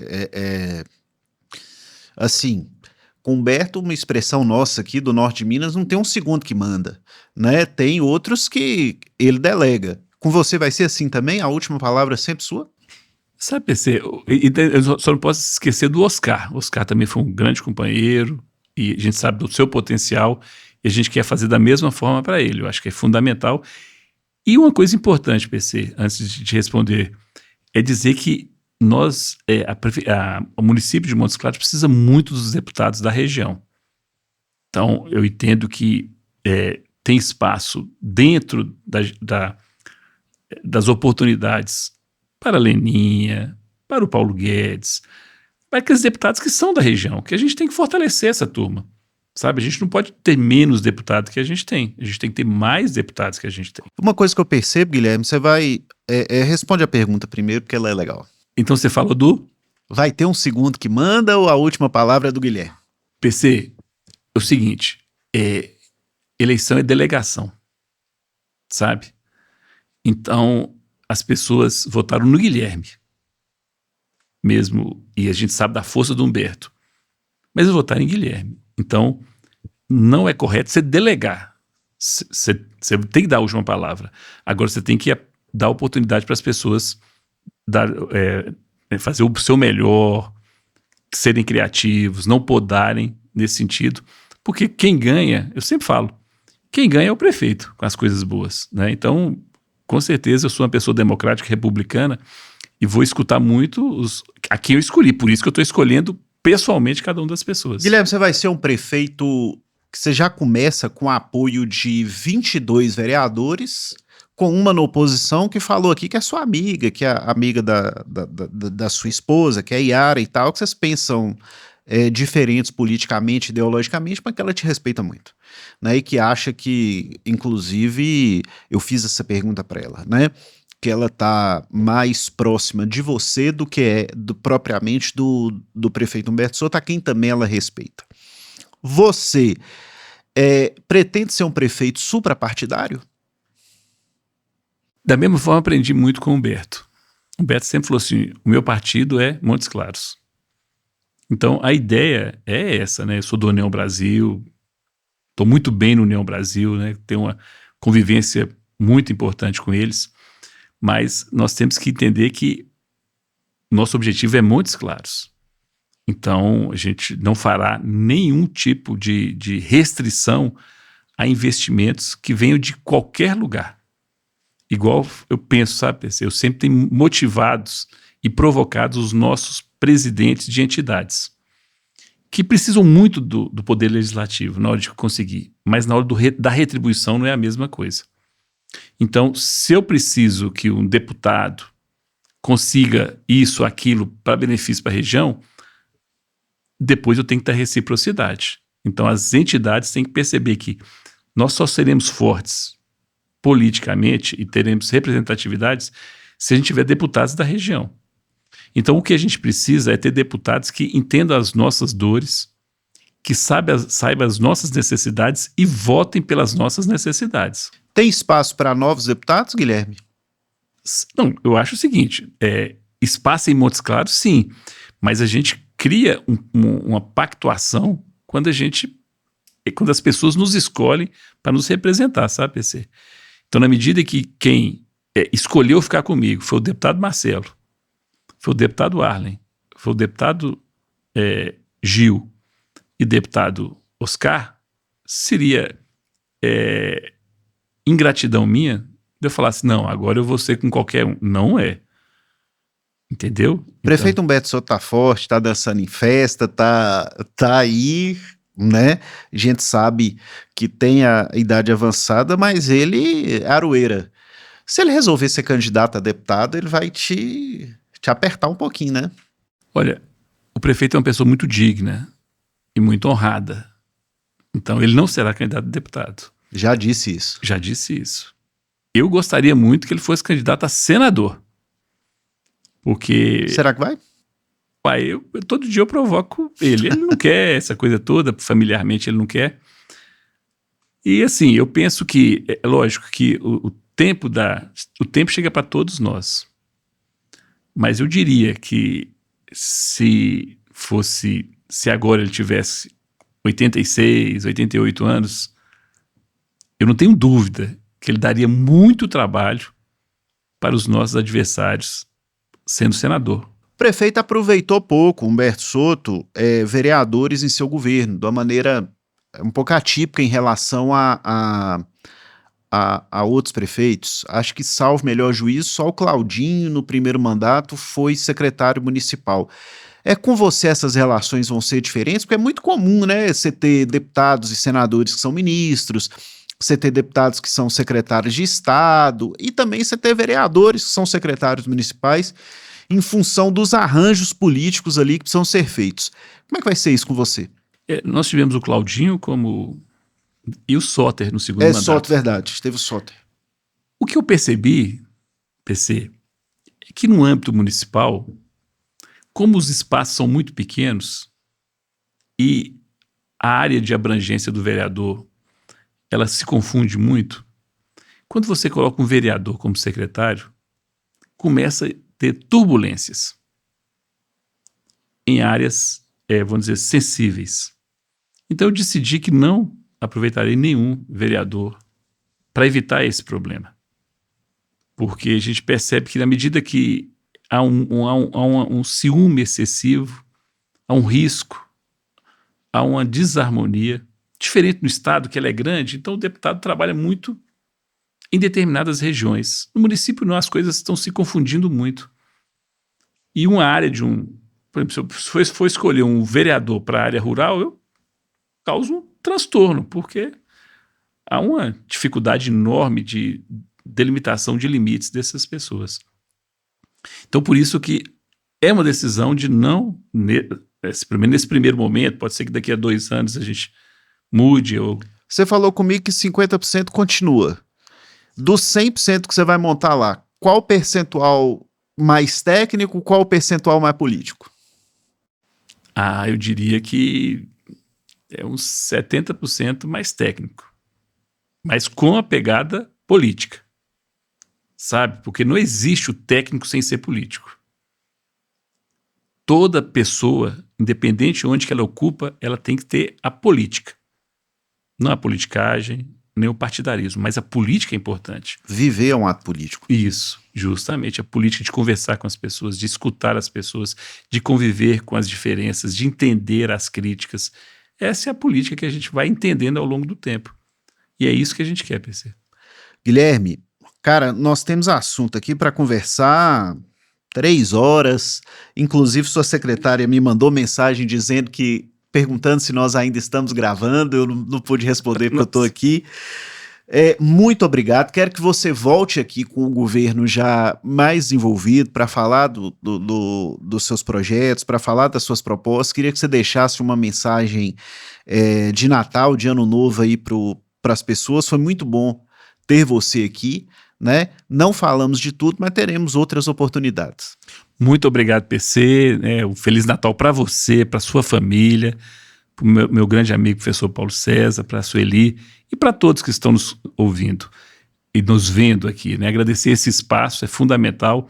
Eu acredito muito na imprensa livre, na liberdade de expressão, para as pessoas com responsabilidade colocar as questões da forma que elas entendam, respeitando, né, toda a questão dos valores morais, né, das pessoas, respeitando a integridade, mas é desejar a todo Montes Clarense, a todo Norte Mineiro, a toda a população de Minas Gerais, a todo Brasil, com a internet a gente vai a todo canto.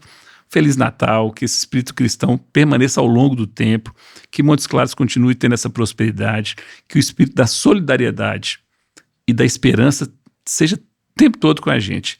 E que Deus, né, aquele que nos criou, aquele que nos dá força, que nos dá saúde, me dê sabedoria para eu ser muito justo na tomada de decisão. Porque muitas vezes, ou na maioria das vezes, a tomada de decisão, o objetivo é agradar a maioria, mas eventualmente vai desagradar algumas pessoas e a gente gostaria que a decisão, ao final, fosse acertada para melhorar a qualidade de vida. Parabéns, PC, sucesso aqui no ano que vem, que é os 30 anos, né? 2026. 2026. Então nós já estamos preparando aí como é que fala? A chegada lá. E que continue assim. E sempre que for me chamar, estarei aqui e me cobre. Toda vez que eu fugir dos meus rumos, do trilho da coisa correta, do objetivo, e sempre que tiver boas ideias, nós vamos aproveitar muito, porque é assim que a gente faz a coisa bem feita. É usando as ideias boas das pessoas que têm essas ideias. Muito obrigado. Guilherme, eu que agradeço. E assim terminamos o 5º episódio do nosso PCcast. Aos que estão nos acompanhando, um Feliz Natal e com muita paz, amor no coração, que é o que a gente precisa mesmo. E saúde.